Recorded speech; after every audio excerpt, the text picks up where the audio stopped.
Inuman ko nga mare yung kapatid kong kutuhin. Di ni kami dumayo sa kaibigan kong chismosa. Yung mga karakas talagang ganito alam mong may sinisiraan na namang tao. Shoot mare, may pagkadugyot pa. Pinagsawaan na yung buto ng mangga pero pinasisip-sip pa sa akin. Wala naman akong magawa dahil lasing na ako.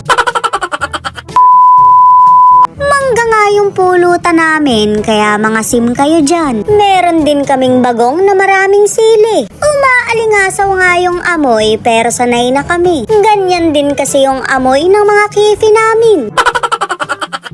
At bumili rin kami ng tuhog-tuhog para kami naman yung manusok. Mare, puro asawa na lang kasi namin ang nanunusok. Alam nyo na, para maiba naman. Tuwang-tuwa nga yung kapatid ko dahil nairaos na naman niya yung tanghalian niya. Hindi ka pa talaga dumayo, kapal lang mukha mo. Manang-mana ka sa ate mo. Nagsisimula na nga silang manira ng mga buhay ng kapwa. Ganito talaga yung reaksyon ng mga chismosa sa kanto. Yung tipong hinatid ka lang ng lalaki, kabit mo na agad. Nakita ka lang bumili ng appliances, may sugar daddy ka na agad. Shoot mare, mukhang nabusog na yung kapatid ko. Nilayasan na kasi kami at kabod na lang nagpanggap na lumpia. Latinang-latina talaga kahit natutulog lang. Kaaga mo namang nalasing sa pulutan, shoota ka. Mare, mali yata ako nang napuntahan. Mukbangan yata talaga to, hindi inuman. Hinintay nyo lang yata talagang matulog yung kapatid ko bago magluto. Ngunit ba malakas sa pulutan, ginaganyan nyo. Lumayo nga tayo ng konti, ang bahutsak ng hininga nito. Ako naman, mag-uro ka. Lakas ng loob mo mag-abot ng mga makukutsara, hindi ka naman nag-uurong. Gigil. Namang kaibigan kong bungangera, ayaw kaming pagamitin ng mangkok. Sanya naman kaya kami balak pakainin sa mga palad namin? Abay, kainuman mo kami, hindi taga-urong ng plato. Shot! Nalalaman pa nila na nag-aaway-taway tayo sa hugasin.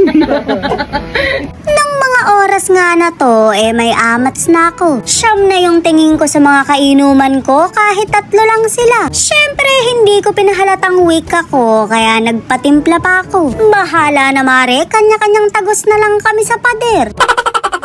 May mga kaibigan talaga tayo na sa juging naglalagay ng pera. Yung isa naman, akala mo may sariling mundo. Napagtripan ka tuloy, wala ka kasing kibo. Grabe na talagang pagkakaibigan to, balahuraan na. Ganito nga ako nung unang pinainom ako ng mga kamag-anak ko. Kunwari napapaitan pero wag ka, hustler na. Ganun talaga mare, magpanggap kang inosente. Bes. Ay ina bes, okay na lang, friendship over na. Hindi na, I love you. Ay, bes, kumakatas. Friendship over na lang. Hindi na, na. Ayoko na ng pagkakaibigan na to. Bes, huwag kang maselan. Hindi na ako maselan. Ay, bilog ka lang, maselan ka. Shoot mare, may mga kaibigan talaga tayong dugyot. Wala naman akong choice dahil lasing na rin ako. Hindi naman maglulubay to kapag hindi ko sinipsip. Mabuti na lang talaga at may tumawag sa akin. Sinalba nila ako sa kadugyotan ng kaibigan ko. Kadiri talaga mare, lasang bagang. Bandang 6:00 nga sumakay na ako sa Raptical. Uuwi na ako at baka kung ano pa yung ipasubo sa akin. Nawala tuloy yung tama ko, parang siya na yung gusto kong tamaan.